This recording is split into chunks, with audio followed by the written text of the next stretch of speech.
L'identité est celle qu'on cherche tous à un moment donné. On se pose des questions sur ce qu'on doit faire, sur ce que les gens attendent parfois de nous, sur ce que la société, l'entourage, les amis, la famille attendent parfois de nous. Et parfois même quand on est dans le doute, qu'on a besoin d'un réconfort, d'être à nu, de se mettre à nu, au sens figuré, pour exprimer ses émotions, exprimer la douleur, la peine, la colère parfois, parce que c'est humain d'éprouver toutes ces émotions.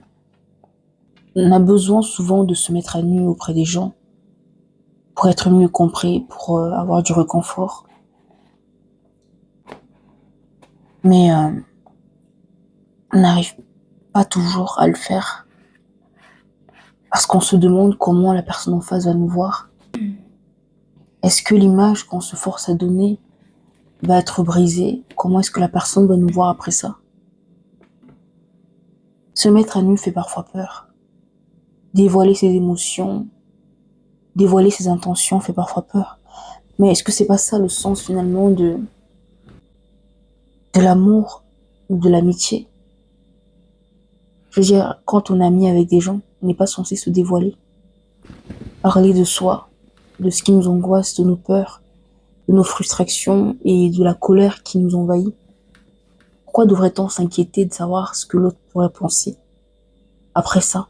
Pourquoi devrait-on avoir peur de se poser la question de savoir comment est-ce que les gens vont nous percevoir après qu'on se sera dévoilé, après qu'on aura parlé de ce qui nous fait mal, de l'impasse qu'on traverse?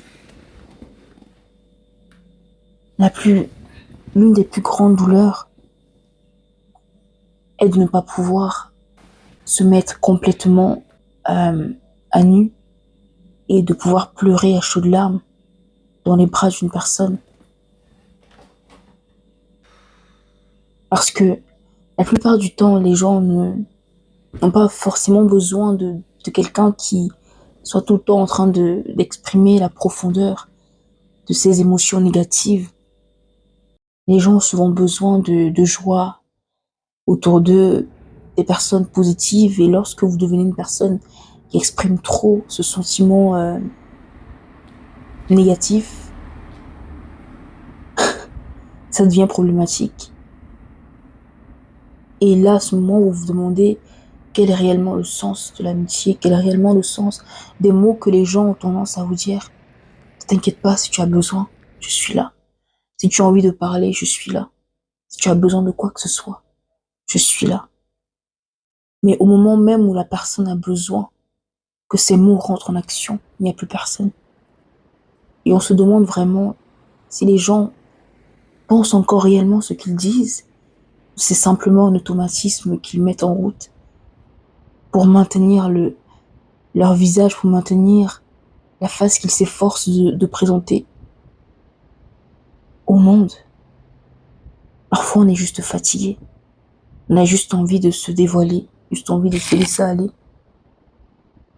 juste envie de ne pas avoir peur, de savoir ce que l'autre pourrait penser de nous après que il nous ait vus sur tous nos angles. C'est ce qui manque parfois. Hormis les conversations superficielles, les conversations banales de la pluie et du beau temps, une conversation profonde parfois fait du bien. Et elle comble parfois le vide qui a pris place depuis bien des années. Il y a des relations qui perdurent, des relations amicales qui perdurent, non pas parce qu'il y a une entente si grande que ça, mais tout simplement parce que il n'y a pas de prise de tête, il n'y a pas de discussion profonde, c'est simplement des discussions superficielles. Mais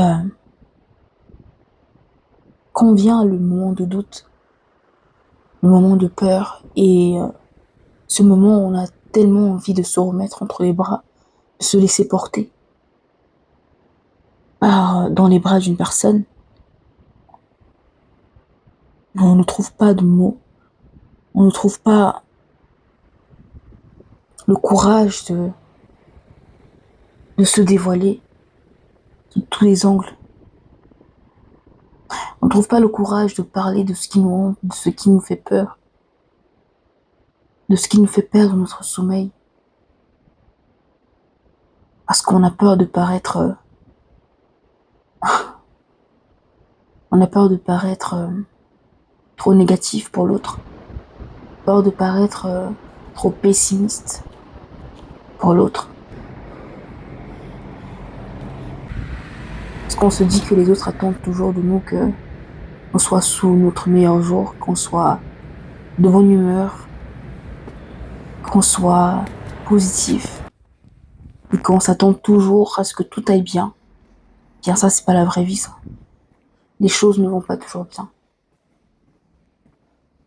Et même quand on dit que les choses ne vont pas bien, on peut aussi s'attendre à ce que ça ne mette pas trop long avant de se remettre en selle. Et parfois, les choses prennent du temps pour se mettre en place. Devrait-on avoir peur de mentir? Est-ce qu'on doit avoir peur de tout le temps dire que ça va, même quand ça ne va pas?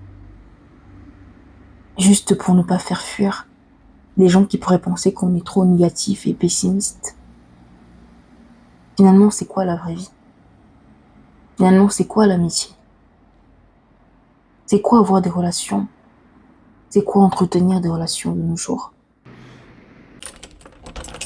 On aimerait pouvoir dire qu'on ne va pas bien sans pouvoir se préoccuper de ce que l'autre va penser. Sans pouvoir se dire que l'autre va se dire encore. Tu n'allais déjà pas bien, mais encore. Quand est-ce que tu iras finalement bien?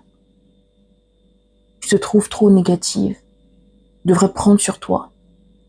Tu devrais essayer quelque chose de nouveau pour te sentir mieux. Mais on a besoin d'une amitié sincère qui puisse comprendre que ça peut prendre du temps. Le temps que ça peut prendre pour se remettre en selle, pour aller mieux. Ça peut prendre du temps pour aller mieux.